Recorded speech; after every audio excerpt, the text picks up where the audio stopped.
ایک حدیث پہ اگر عمل ہو جائے تو مجھے اللہ کی قسم کھا کر میں کہتا ہوں یہ کورونا کا پتہ ہی نہیں چلے گا کہاں گیا. صرف ایک حدیث. میرے نبی نے فرمایا 4 باتیں مجھ سے لے لو پھر دنیا بھی تمہاری ہے آخرت بھی تمہاری ہے. 4 اذا کانت فیک. 4 باتیں لے لو مجھ سے پھر دنیا بھی تمہاری ہے آخرت بھی تمہاری ہے. تمہیں کوئی ٹیڑھی آنکھ سے نہ دیکھ سکے گا, تمہیں کوئی نقصان نہ پہنچا سکے گا کہ تمہارے رب کا سایہ تم پہ چھا جائے گا. تو 4 باتیں کون سی ہیں؟ صدق و حدیث, ہمیشہ سچ بولنا, جھوٹ نہ بولنا. اب مجھے بتائیں, سارے یہ اینکرز بیٹھے ہیں, سارے ہمارے وزیر اعظم بیٹھے ہوئے ہیں, ہم کتنا جھوٹ بول رہے ہیں, ہم کس قدر جھوٹی قوم ہیں. ہم اس جھوٹ کے ساتھ اللہ کی بارگاہ میں کوئی مقام نہیں لے سکتے. تو میرے نبی نے پہلی بات فرمائی صدق و حدیث, سچ بولنا. دوسری بات فرمایا حفظ و امانت, کبھی کسی کو دھوکہ نہ دینا. یہ میرے نبی نے فرمایا میرا امتی ہر گناہ کر سکتا ہے, 2 کبھی نہیں کرے گا, ایک جھوٹ کبھی نہیں بولے گا, ایک دھوکہ کبھی نہیں دے گا.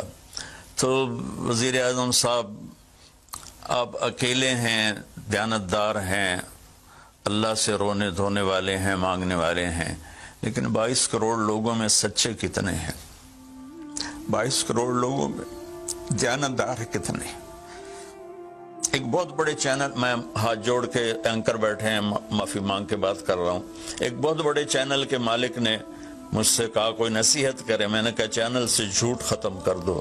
کہا پھر چینل ختم ہو سکتا ہے, جھوٹ نہیں ختم ہو سکتا. تو جہاں جس کو, یہ صرف پاکستان کی بات نہیں, پوری دنیا کا میڈیا جھوٹا ہے اور سب سے زیادہ جھوٹ بولا جاتا ہے. اور میرے رب کو, میرے نبی کو جھوٹ سے نفرت ہے. میرے نبی نے فرمایا پیاز کھا کے مسجد میں مت آؤ کہ فرشتوں کو تکلیف ہوتی ہے, بو ہوتی ہے. لیکن میرے نبی نے فرمایا جب کوئی مرد عورت جھوٹ بولتا ہے تو فرشتے اس کے منہ کی بدبو سے 3 میل دور بھاگ جاتے. تو جھوٹ اور خیانت کے ساتھ ہم کسی آفت کا مقابلہ نہیں کر سکتے. آپ نے فرمایا صدق و حدیث, حفظ و امانت, سچ بولنا چاہے جان چلی جائے, اور دھوکہ نہ دینا. مسلمان کسی کو دھوکہ نہیں دیتا ہے. تیسرا فرمایا حسن و خلیقت, اپنے اخلاق اچھے کرنا, اور اخلاق کا سب سے اونچا مقام حیا ہے. اب میں کیسے بات کروں؟ میرے دیش میں حیا کو کس نے تار تار کیا؟ میرے دیش کی بیٹیوں کو کون نچا رہا ہے؟ ان کے کپڑے لباس مختصر کون کروا رہا ہے؟ یہ کس کے گردن میں یہ گناہ ڈالوں؟ میں مجرم ہوں, میں نے اپنی قوم کو نہیں سمجھایا, میں اللہ سے معافی مانگتا ہوں. لیکن جب مسلمان کی بیٹی بے حیائی کی طرف چل پڑے اور نوجوان بے حیائی کی طرف چل پڑے تو اللہ کی رحمت. سب سے زیادہ عذاب قوم لوط پر آیا کہ وہ بے حیائی میں ساری باؤنڈریز کراس کر گئے تھے, تو اللہ تعالیٰ نے ان پر 5 عذاب بھیجے. 5, کسی قوم پہ 5 عذاب نہیں آئے, ایک ہی عذاب آتا تھا, ان پر 5 عذاب آئے. تو تیسری بات میرے نبی نے فرمائی ہے کہ حیا والے بنو, حیا والے بنو. میری نسل ہے, مجھ سے خان صاحب نے بات کی تھی پہلی دفعہ کہ میں چاہتا ہوں کہ میری یوتھ اللہ کے نبی کے ساتھ جڑے, چونکہ جو ہمارے کالج ہیں, ہماری یونیورسٹیز ہیں, ہمارے خاص طور پر جو یہ پرائیویٹ سکولز ہیں, یہ امت کو, نوجوانوں کو اللہ رسول سے کاٹ رہے ہیں.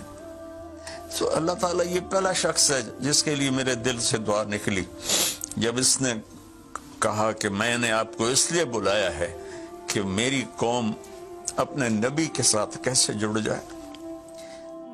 میں کیا بتاؤں, جب تک اس بے حیائی کو نہیں ہم روکتے, اور کوئی روک نہیں سکتا ہے, اندر سے نیت نہ ہو. سرنڈو ماڈل سکول میں میں نے میٹرک کیا ہے. ہمارے ایک وارڈن, میں ہاسٹل میں رہتا تھا, وہ آ گئے, نمازی تھے, انہوں نے نماز کی سختی کر دی, ہم بے وضو جا کے کھڑے ہو کر نماز پڑھ لیتے تھے. بے وضو. کیونکہ ڈنڈا انسان کو انسان نہیں بناتا ہے جب تک انسان اپنے من میں ڈوب کر پا جا سراغ زندگی. تو اگر میرا نہیں بنتا نہ بن اپنا تو بن. یہ تو اپنے اندر دل دریا سمندروں ڈوبے کون دلان دیا جانے ہو. وچے بیڑے وچے جھیڑے وچے ونج مہانے ہو. میری قوم جھوٹ چھوڑ دے, میری قوم بددیانتی چھوڑ دے, میری قوم بے حیائی چھوڑ دے.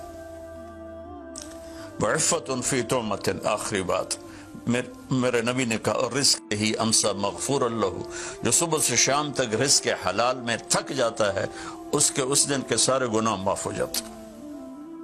تو میں وزیر اعظم صاحب سے اپیل کروں گا کہ پوری قوم سے جیسے ڈونیشن مانگا ہے ایسی پوری قوم سے چلے. میں آپ کی طرف سے اپیل کرتا ہوں کہ کل یا آج رات رمضان کی آئے گی, ساری قوم 2 نفل پڑھے اپنے اپنے گھروں میں, اور ایک تسبیح لا الہ الا انت سبحانک انی کنت من الظالمین.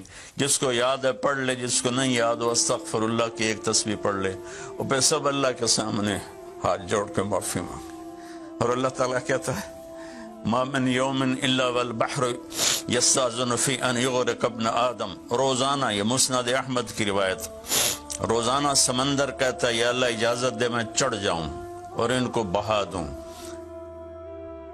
والارض تستاذن فی ان تبتلعہ, زمین کہتی ہے اللہ مجھے اجازت دے میں ان بے حیاؤں کو نگل جاؤں, ان جھوٹوں کو, ان بدماشوں کو, اس مافیا کو میں نگل جاؤں. تو والملائکۃ تستاذن فی ان تعجلہ وتہلکہ, فرشتے اللہ سے کہتے ہیں یا اللہ تو ہمیں اجازت دے ہم ان کا صفایا کریں. میرا اللہ کہتا ہے دعو عبدی فانا عالم بعبدی منکم, جاؤ جاؤ اپنا کام کرو, یہ میرا بندہ ہے اور میں جانوں میرا بندہ جانے. ان کان عبدکم فشانکم بہی, تمہارا بندہ ہے تو مار دو. ان کان عبدی فمنی ولی منی ولی عبد, اگر میرا ہے تو میں انتظار کروں گا, میں انتظار کروں گا. پچھلی قوموں میں ایک طوائف نے کتے کو پانی پلایا تو اللہ نے اس کی بخشش کر دی, معاف. ہم تو مائل بکرم ہیں, کوئی سائل ہی نہیں, کوئی مانگنے والا تو ہو.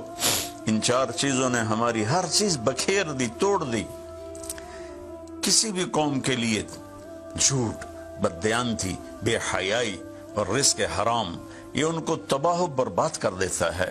اور کوئی قوم سچائی, دیانتداری, پاک دامنی اور رزق حلال پر ہوگی تو اللہ کا سایہ ان پر چھا جائے گا, اور دنیا کی کوئی طاقت ان کی طرف آنکھ اٹھا کر نہیں دیکھ سکتی. ہم تو اجڑے چمن کے مالی ہیں. عمران خان کو اجڑا چمن ملا ہے, کہاں تک آباد کر سکے گا, اللہ اس کی مدد کرے.